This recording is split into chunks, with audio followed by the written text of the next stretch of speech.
गुरुजी competitive exam channel पर आपका स्वागत है। आज हम अध्याय 8, 9 और 10, 11 की बात करेंगे, जिसमें पहले लेते हैं विनिमय विपत्र। इसके लघुत्तरी क्वेश्चन यानी वस्तुनिष्ठ क्वेश्चन की यहाँ पे बात करेंगे।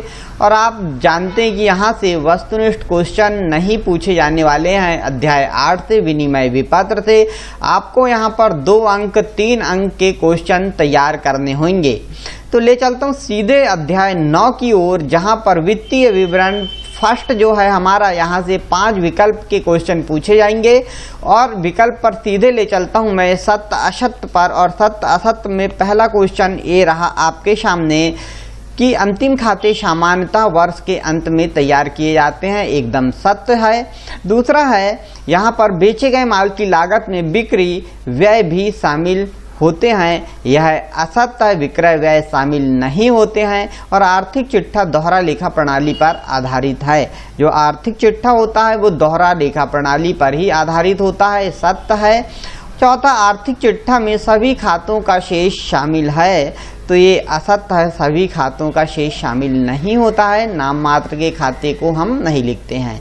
पांचवा, प्राप्य बिल को संपत्ति माना जाता है, तो बिल्कुल सही जवाब है। अब विकल्प की ओर ले चलते हैं। वित्तीय विवरण में सम्मिलित है तलपट, तुलना पत्र, लाभ व हानि, ब और शा दोनों, तो यहाँ पर पहले का सही जवाब हो जाएगा ऑप्शन नंबर द, जो है ब और सा यानी तुलना पत्र और लाभ व हानि दोनों शामिल होते हैं। इसे ही हम आर्थिक तुलना पत्र को आर्थिक चिट्ठा के नाम से भी जानते हैं। अब देखिए आगे, लाभ व हानि खाता को ज्ञात निम्नलिखित लाभों को सही क्रम में चुने, यानी लाभ हानि खाता को ज्ञात करने के लिए सही क्रम में आपको चुनना है। आप प्रचलन लाभ, निवल लाभ, सकल लाभ, या फिर ब सकल लाभ, प्रचालन लाभ, निवल लाभ, सा है प्रचालन लाभ, सकल लाभ, निवल लाभ, या द में देखिए सकल लाभ, निवल लाभ और प्रचालन लाभ। तो दूसरे का बिल्कुल सही जवाब जो हो जाएगा वो हो जाएगा ऑप्शन नंबर बी, सकल लाभ सबसे पहले निकलता है व्यापार खाते से, इसके बाद में प्रचालन लाभ हम निकालते हैं और फिर निवल लाभ सबसे अंत में निकलता है, जिसे हम शुद्ध लाभ कहते हैं। ये पूरी प्रोसेस होती है लाभ व हानि ज्ञात करने की, और सही क्रम भी यही होता है। तो ब ऑप्शन एकदम सही जवाब हो जाएगा। आगे देखिए, लाभ हानि खाते का आधिक्य प्रदर्शित करता है शुद्ध लाभ या शुद्ध हानि, सकल लाभ, सकल हानि, या उपरोक्त में से कोई नहीं, तो सही जवाब हो जाएगा ऑप्शन ए, लाभ हानि खाते का आधिक्य जो है शुद्ध लाभ या शुद्ध हानि को प्रदर्शित करेगा।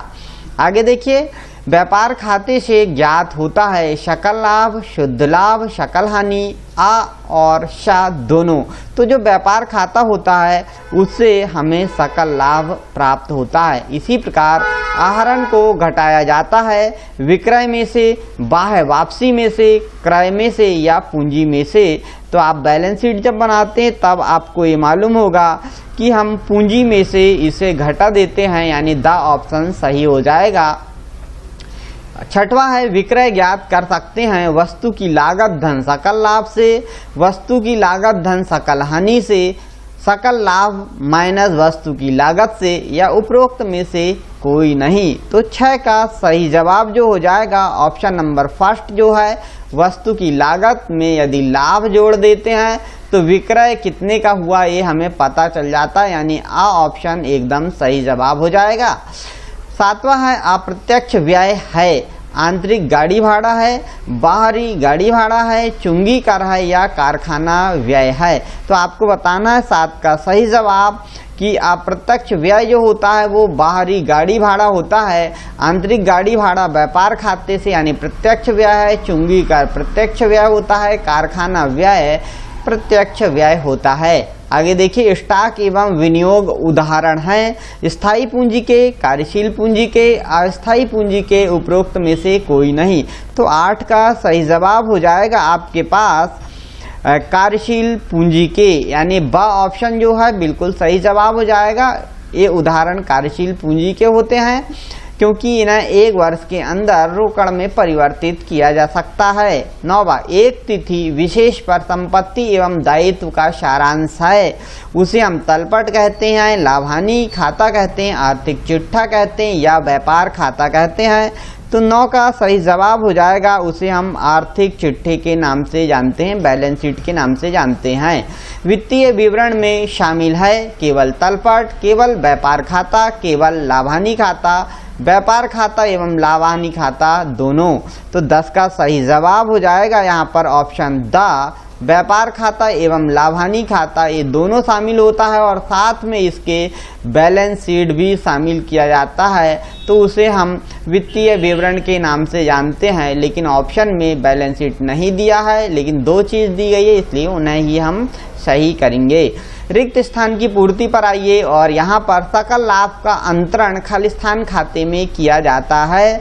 तो यहाँ सकल लाभ का जो अंतरण होता है वो लाभ हानि खाता यानी प्रॉफिट एंड लॉस अकाउंट में किया जाता है।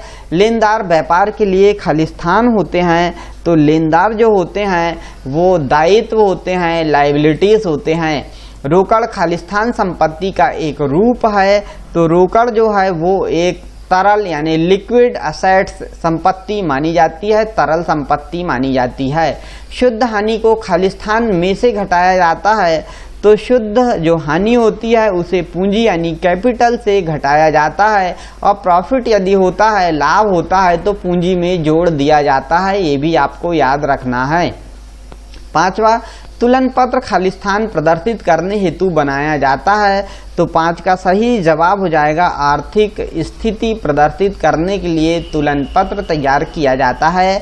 6वां, मूल्य ह्रास का लेखा लाभानी खाते में खालिस्तान पक्ष में किया जाता है, तो 6 का सही जवाब हो जाएगा हानि यानी डेबिट पक्ष में किया जाता है मूल्य ह्रास का लेखा। 7वां, यदि अंतिम रहतिया तलपट में दिखाया जाता है तो इसे केवल खालिस्तान में लिखा जाएगा, तो 7 का सही जवाब है इसे सिर्फ आर्थिक चिट्ठे में यानी जो बैलेंस शीट बनाई जाती है सिर्फ उसमें ही लिखा जाएगा। 8वां देखिए, व्यापार के स्वामी के जीवन बीमा प्रीमियम को पूंजी में खालिस्तान जाता है, तो 8 का सही जवाब हो जाएगा, इसमें माइनस कर दिया जाता है, घटा दिया जाता है जीवन बीमा प्रीमियम को पूंजी से, क्योंकि ये जीवन बीमा प्रीमियम जो है ये स्वामी का पैसा है, मालिक का पैसा है, और पूंजी भी उसी का पैसा होता है, इसलिए कम कर दिया जाता है, माइनस कर दिया जाता है। समायोजन न होने से अंतिम खाते खालिस्तान स्थिति प्रदर्शित नहीं करते हैं, तो 9 का सही जवाब हो जाएगा आर्थिक स्थिति प्रदर्शित नहीं करते हैं अंतिम खाते यदि समायोजन नहीं हुआ है तो। और 10वां, अंतिम स्टॉक को चिट्ठे में खालिस्तान पक्ष में लिखा जाता है, तो यह आर्थिक चिट्ठे जो अंतिम स्टॉक को हम संपत्ति यानी असेट साइड लिखते हैं अंतिम स्टॉक को। आगे देखिए एक वाक्य में उत्तर। पहला है, तलपट में दिया गया पूर्वदत्त व्यय चिट्ठे में किस पक्ष में लिखा जाता है। यदि तलपट में दिया गया है पूर्वदत्त व्यय तो इसे बैलेंस शीट के असेट साइड लिखा जाएगा, संपत्ति पक्ष में लिखा जाएगा। इसी प्रकार लाभानी खाते की प्रकृति क्या है, तो इसका सही जवाब हो जाएगा ये नॉमिनल होता है, यानी नाम मात्र की प्रकृति का खाता होता है लाभानी खाता। प्रत्यक्ष व्यय किस खाते में लिखे जाते हैं, तो प्रत्यक्ष व्यय जो होते हैं ये व्यापार खाते में लिखे जाते हैं, यानी ट्रेडिंग अकाउंट में लिखे जाते हैं। और चौथा, अंतिम स्कंद का लेखा किस मूल्य पर किया जाता है, तो अंतिम स्कंद का जो लेखा होता है वो बाजार मूल्य या फिर लागत मूल्य दोनों में जो कम होगा, बाजार मूल्य हुआ और लागत मूल्य हुआ, इनमें से जो भी कम होगा उस पर लिखा जाएगा। और ब्याज एवं कर के पूर्व की आय को क्या कहते हैं, तो उसे हम संचालन लाभ के नाम से जानते हैं, उसे हम संचालन लाभ कहते हैं। तो ये थे हमारे विकल्पी क्वेश्चन जिन्हें हमने देखा। और देखिए आगे की यूनिट जो है हमारी वह है वित्तीय विवरण सेकंड, इसकी भी यहाँ पे बात कर लेते हैं। यहाँ पर 2 वस्तुनिष्ठ क्वेश्चन पूछे जाएंगे, इनसे देखिए सही विकल्प कैसे आएंगे। तो पूर्वदत्त किराया चिट्ठे में किस रूप में दिखाया जाता है आपको बताना होगा।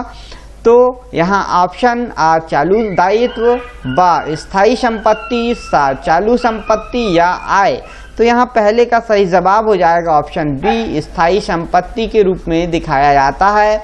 इसी प्रकार अनुपार्जित आय को चिट्ठी के किस पक्ष में दर्शाया जाता है? संपत्ति, दायित्व, आ और बा दोनों या दोनों में से कोई नहीं।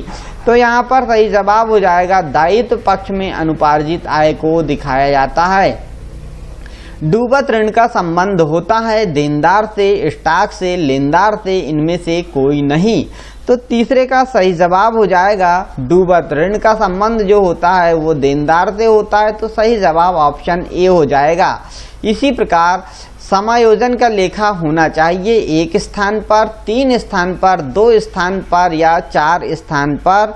तो जो समायोजन होता है उसका लेखा है 2 स्थानों पर होना चाहिए, ये आपको मालूम है, क्योंकि एक तो हम लाभानी खाता या व्यापार खाता या फिर इसके साथ बैलेंस शीट इनमें से करते हैं, इसलिए 2 स्थान पर होना चाहिए। और अगला है प्राप्त कटौती संचय चिट्ठे में समायोजित होता है, इसको लेनदारों में से घटाकर, अन्य दायित्व में लेनदारों में जोड़कर, उपरोक्त में से कोई नहीं। तो इसमें सही जवाब हो जाएगा ऑप्शन ए, लेनदारों में से घटाकर किया जाता है। देखिए सत्य असत्य की बात करते हैं यहाँ पर। पहला, अधिविकर्ष पर ब्याज लाभानी खाते के नाम पक्ष में आता है, तो बिल्कुल सही है। अधिविकर्ष को हम नाम पक्ष में लिखते हैं, डेबिट पक्ष में लिखते हैं। और मशीन स्थापना व्यय आगतगत व्यय होते हैं, तो ये असत्य है क्योंकि ये पूंजीगत व्यय होते हैं। तीसरा, अदत्त व्यय को व्यक्तिगत खाता माना जाता है, तो अदत्त व्यय जो है वो व्यक्तिगत खाता ही होता है क्योंकि ये मालिक का प्रतिनिधित्व करता है। और चौथा, डूबत ऋण की पुनः प्राप्ति होने पर इसे लाभानी खाता में जमा करते हैं, तो चौथा बिल्कुल सत्य है, इसे लाभानी खाते में जमा कर दिया जाता है। और देखिए 5वां जो है, सॉरी यहाँ पे हमने दूसरा पे आगतगत व्यय नहीं, ये पूंजीगत होता है इसलिए गलत है, हमने राइट लगाया था वो गलत है, बोला सही था। 5वां देखिए, समायोजन जो है प्रविष्टियां लेखांकन वर्ष के अंत में की जाती है, तो वर्ष के अंतिम समय समायोजन प्रविष्टि की जाती है जिससे खातों में शुद्धता बनी रहे। सही जोड़ी पर आते हैं, और सही जोड़ी में अदत्त व्यय का जो संबंध होता है वो संबंधित व्यय में जोड़ दिया जाता है अदत्त व्यय, और जो पूर्वदत्त व्यय है वो संबंधित व्यय से घटा दिया जाता है। माल की जो हानि होती है यह व्यापार खाते से संबंधित होती है, और डूबत ऋण का जो संबंध होगा वो लाभ हानि खाते में होगा क्योंकि लिख दिया जाता है। और स्वीकृति हेतु माल भेजा जब जाता है तो अंतिम स्कंद में जोड़ना चाहिए इसे। तो ये थे हमारे वित्तीय विवरण फर्स्ट और सेकंड के जो विकल्पी क्वेश्चन। अब देखते हैं अपूर्ण अभिलेखों से खाते के संबंध में जो यहाँ पे क्वेश्चन बनेंगे वो किस प्रकार के क्वेश्चन आएंगे। इससे 2 अंक के पूछे जाएंगे और वस्तुनिष्ठ क्वेश्चन यहाँ पे होंगे। पहला, रिक्त स्थान की पूर्ति कीजिए, और रिक्त स्थान की पूर्ति में देखिए खाली स्थान प्रणाली में तलपट नहीं बनाया जाता, तो वह अपूर्ण प्रणाली में तलपट नहीं बनाया जाता है।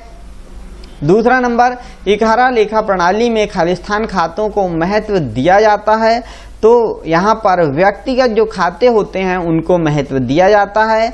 तीसरा, अपूर्ण लेखा प्रणाली को खालिस्तान मान्यता प्राप्त नहीं है, तो यहाँ पर बताएंगे कानूनी मान्यता प्राप्त नहीं होती है इकहरा लेखा प्रणाली को, इसलिए इसे अपूर्ण लेखा प्रणाली, अवैज्ञानिक लेखा प्रणाली के नाम से भी जाना जाता है।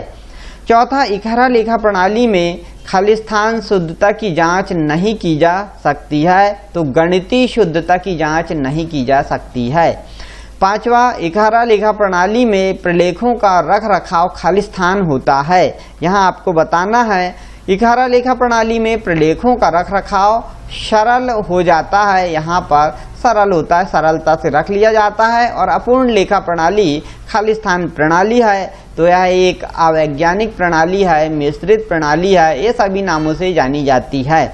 सत्य असत्य की बात करते हैं यहाँ पर कि अपूर्ण लेखा प्रणाली को दोहरा लेखा प्रणाली में बदला जा सकता है, सत्य है बदला जा सकता है। दूसरा, एकाकी व्यापारी जो एकल व्यापारी होता है अपनी पुस्तकें अपूर्ण प्रणाली में रखना पसंद करते हैं। बिल्कुल सत्य है कि वो रखना पसंद करेंगे क्योंकि इसे बदला जा सकता है। और इकारा लेखा प्रणाली वास्तविक खाते रखे जाते हैं, इस प्रणाली में वास्तविक खाते रखे जाते हैं, तो ये गलत है क्योंकि व्यक्तिगत खाते भी रखे जाते हैं। और इकारा लेखा प्रणाली में आवश्यक सूचनाओं का अभाव रहता है, तो ये सत्य है। और 5वां, इकारा लेखा प्रणाली पूर्ण विश्वसनीय प्रणाली है, तो असत्य है।